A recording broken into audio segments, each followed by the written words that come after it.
좋은 날입니다. 오늘도 말씀 안에 승리하는 하루 되시기를 기도하겠습니다. 오늘 생명의 산 본문은 시편 78편 56절부터 72절입니다.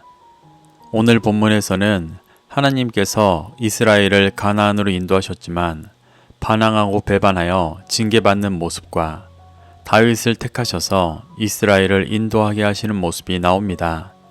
이 구절들을 통해 하나님께서 무엇을 말씀하시는지 살펴보도록 하겠습니다.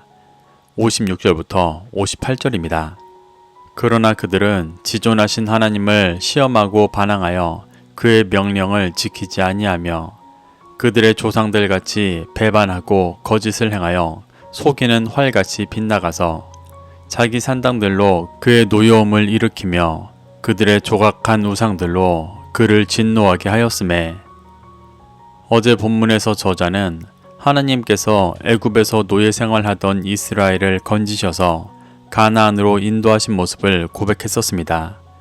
이는 정말 큰 은혜의 일이었습니다. 그런데 오늘 본문에서는 그 큰 은혜를 배반하고 우상을 섬기는 이스라엘의 모습을 고발하고 있습니다.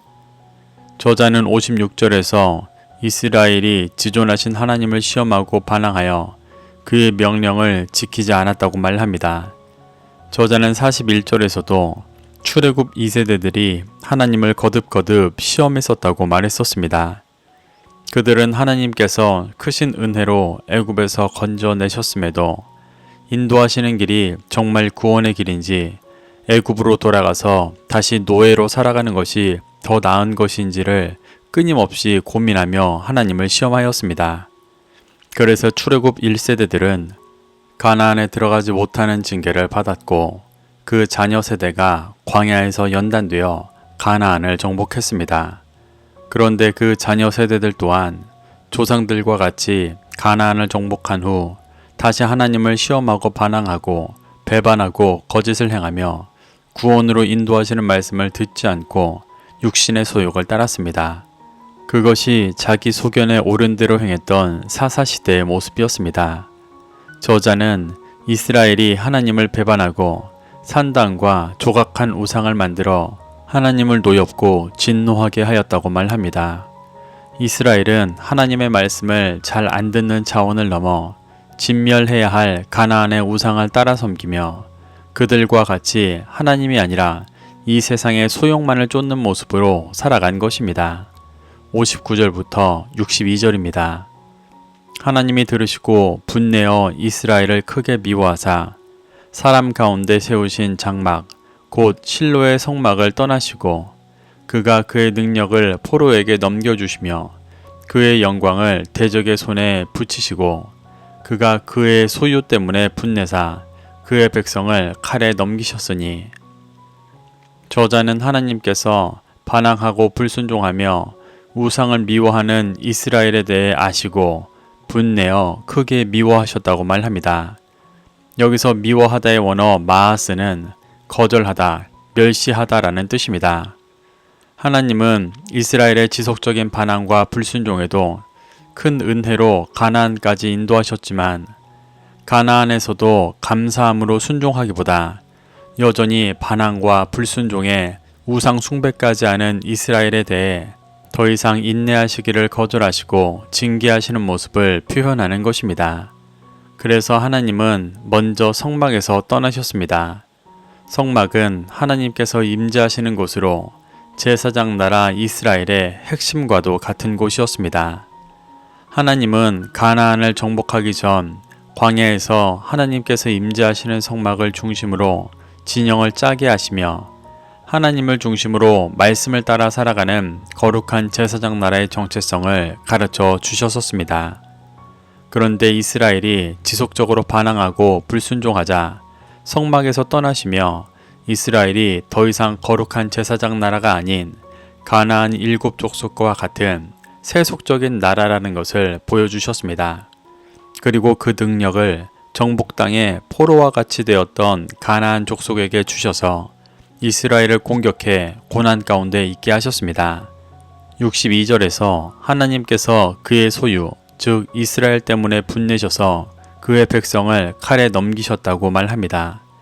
이것이 사사시대 내내 반복하여 일어났던 일이었습니다. 63절부터 64절입니다. 그들의 청년은 불에 살라지고 그들의 처녀들은 혼인 노래를 들을 수 없었으며 그들의 제사장들은 칼에 엎드러지고 그들의 과부들은 애곡도 하지 못하였도다. 하나님의 진노로 이스라엘은 청년이 불에 살라지고 처녀들은 혼인 노래를 들을 수 없었다고 말합니다. 이 표현은 전쟁의 참상을 표현하는 것임과 동시에 진리를 알지 못하는 영적으로 어린 자들이 진리의 불로 태워지는 모습을 보여주시는 것입니다. 처녀들은 혼인 노래를 들을 수 없다는 표현 또한 영적으로 미숙한 존재를 의미하는 처녀들이 신랑이신 주님과 연합할 수 없는 영적인 상황을 표현하는 것입니다.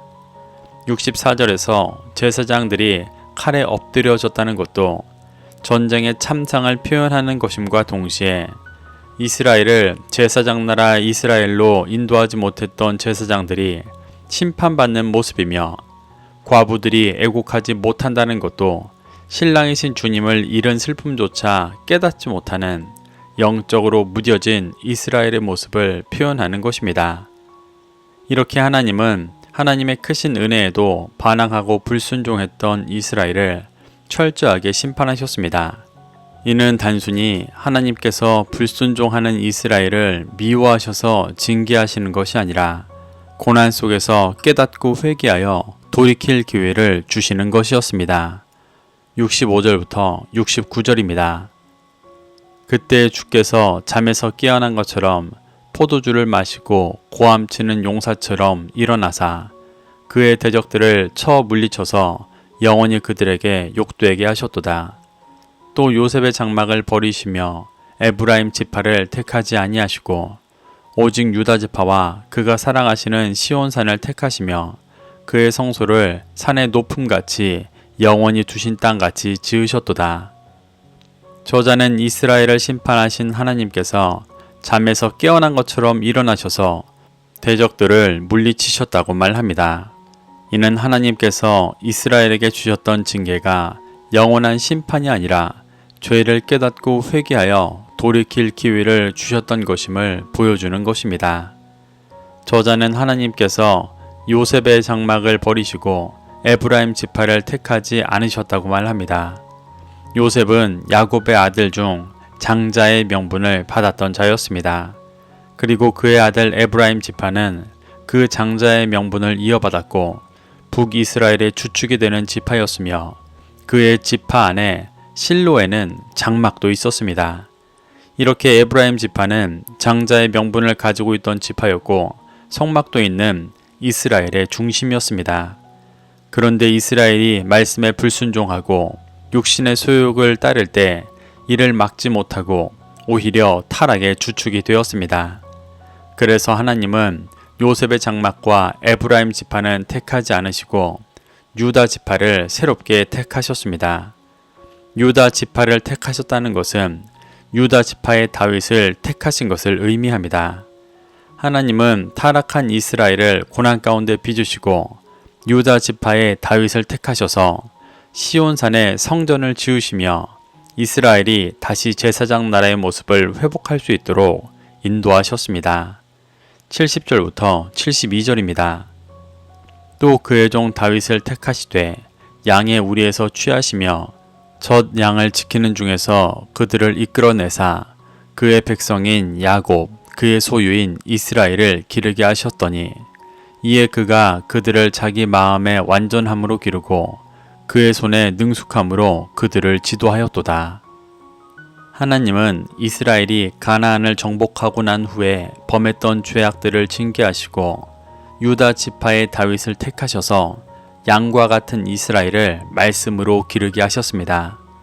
저자는 다윗이 자기 마음의 완전함으로 이스라엘을 기르고 그의 손에 능숙함으로 지도하였다고 기록하고 있습니다. 다윗은 오랜 시간 고난을 지나며 하나님과 연합된 진정한 제사장 나라의 왕이었습니다.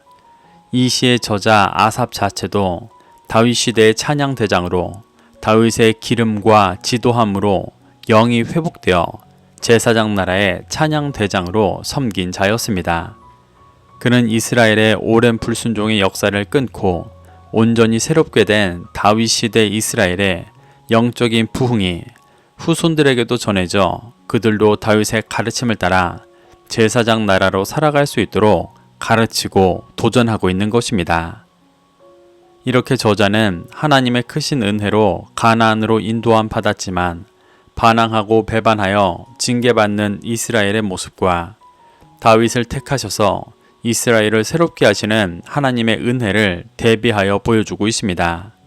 그래서 이 시를 읽는 후손들 또한 하나님을 떠나려는 육신의 마음을 회개하고 자기 마음의 완전함과 손의 능숙함으로 인도했던 다윗의 가르침에 순종하여 거룩한 제사장 나라로 살아가도록 도전하고 있습니다. 우리도 이 시를 통해 도전받아 하나님의 크신 은혜에도 육신의 소욕을 쫓으며 신앙생활하는 중심이 있다면 회개하고 말씀만을 믿고 따라 진리의 빛을 비추는 거룩한 그리스도인의 삶을 회복하게 되시기를 축복합니다. 그래서 하나님의 소유요 백성으로서 날마다 구원의 기쁨을 누리게 되시기를 소망합니다. 오늘도 이 말씀을 심령에 새겨 승리하는 하루 되시기를 기도하겠습니다.